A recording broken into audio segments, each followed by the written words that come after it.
na host naman na si Kuya Kim Atienza, ginugugol niya ang panahon sa paglangoy at pagtakbo. Taong 2010 nang ma-stroke at atakihin sa puso si Kim. Napakabigat ng schedule ko.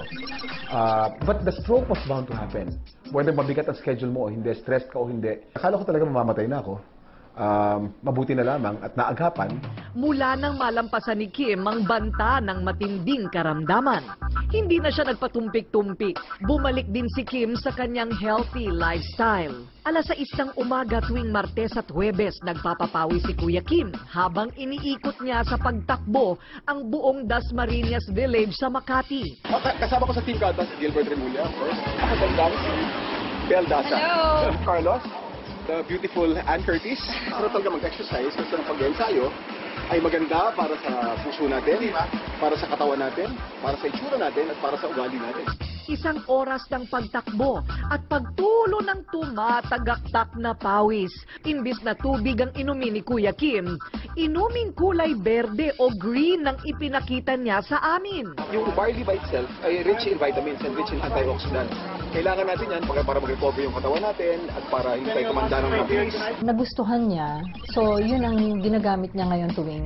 Actually, hindi lang sa tuwing tatakbo araw-araw niyang iniinom. Mayaman kasi ang barley sa natural nitong enzyme, folic acid, chlorophyll, organic sodium at marami pang iba.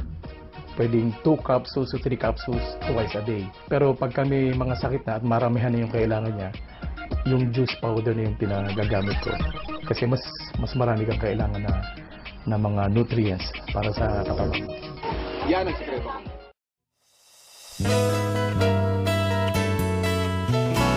Buhay milyonaryo, panalo ito. Negosyo para sa lahat, kayang-kaya ito. Sari-saring kwento sa pag-asenso.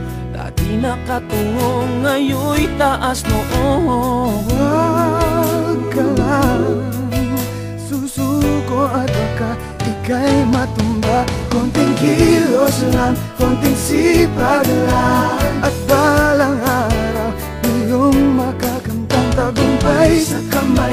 Ginhawa sa buhay, nandito lang ako.